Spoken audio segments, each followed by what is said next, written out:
Digno é o Cordeiro, que foi morto, de receber a plenitude do poder, riqueza, sabedoria, força, honra, glória e louvor. No nosso estudo bíblico de hoje, sobre o livro do Apocalipse e escatologia, falaremos sobre a dignidade do Cordeiro. Cordeiro que é digno de ser adorado, exaltado em nossas vidas, para todo o sempre. No capítulo anterior, no capítulo 4 do Apocalipse, falamos sobre João fazendo uma viagem ao céu e visualizando no céu um culto a Deus Pai.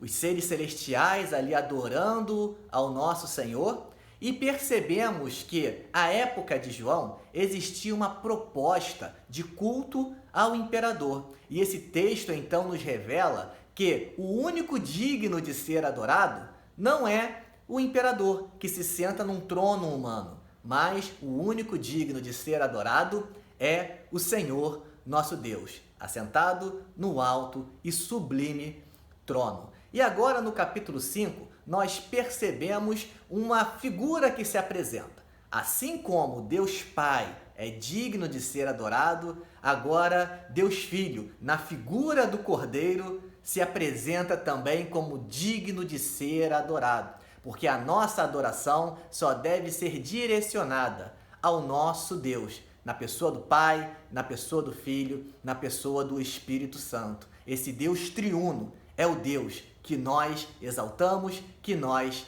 adoramos. E por isso eu convido você a ler comigo o capítulo de número 5. Então abra a sua Bíblia no capítulo de número 5 do livro do Apocalipse e nós continuaremos fazendo aquele nosso exercício de tentar perceber na leitura os pressupostos que anteriormente já vínhamos apontando. Apocalipse 5, assim diz a palavra de Deus.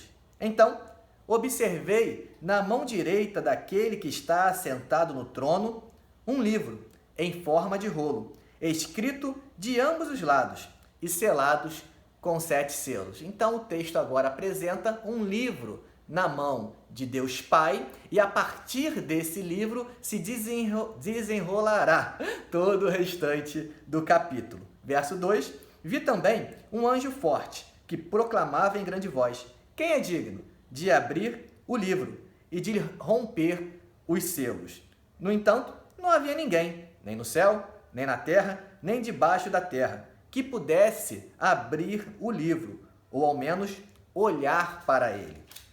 E eu chorava muito, porque não encontrou ninguém que fosse digno de abrir o livro e de olhar para ele. Então, o Pai se apresenta com um livro e não havia ninguém digno de abrir esse livro. E João, diante daquela cena, ele se entristece, ele fica triste. João, diante daquela realidade.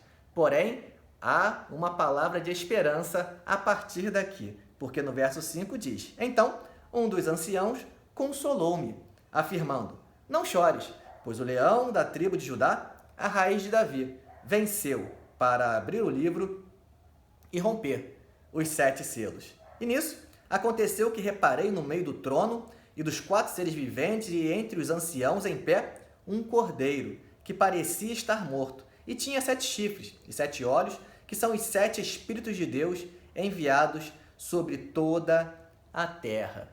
Percebemos aqui que apareceu um digno de abrir o livro, o leão da tribo de Judá, a raiz de Davi.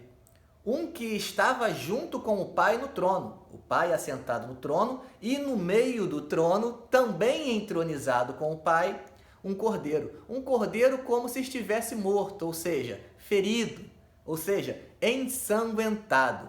E ele se achou digno de abrir o livro. E no verso 8 vai dizer: e assim que o recebeu, verso 7, ele veio e pegou o livro na mão direita de quem estava sentado no trono.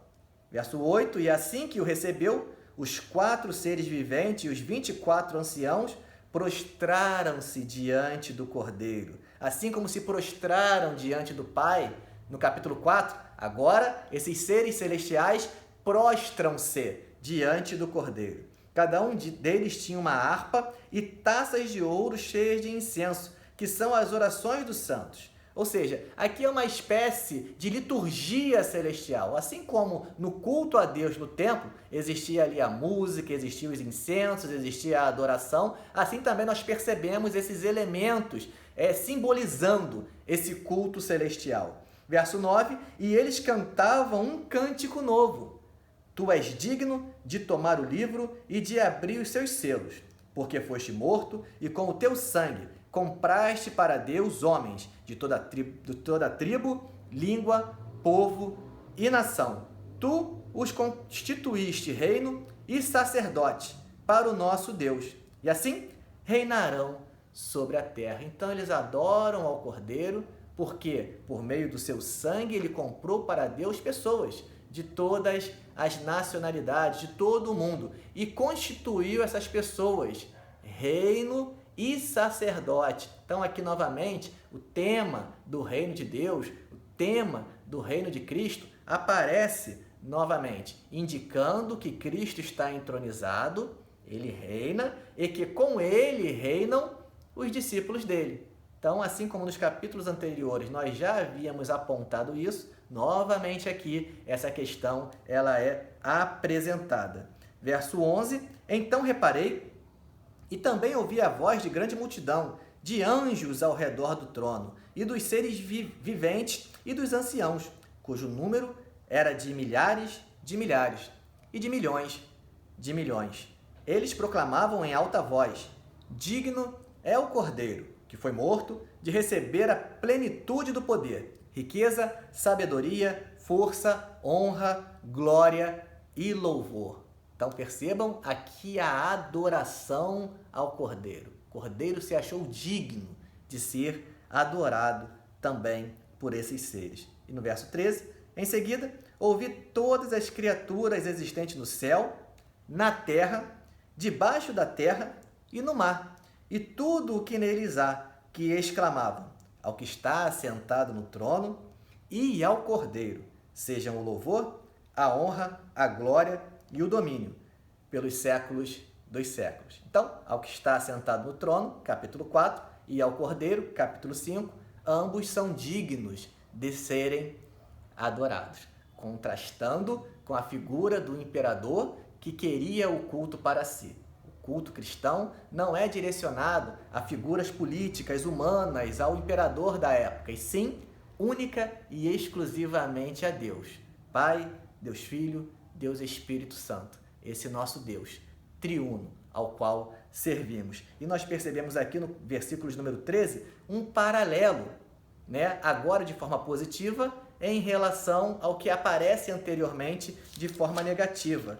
No versículo de número 3 diz assim, não havia ninguém, nem no céu, nem na terra, nem debaixo da terra que pudesse abrir o livro ou ao menos olhar para ele. Então, negativamente. E agora, de forma positiva, em seguida, verso 13, que lemos, ouvi todas as criaturas no céu, na terra e debaixo da terra e no mar, e tudo que neles há, exclamando, ao que está sentado no trono, ao Cordeiro, sejam o louvor e a honra e a glória e o domínio pelos séculos dos séculos. Então aqui nós temos a exaltação do Cordeiro, junto com o Pai.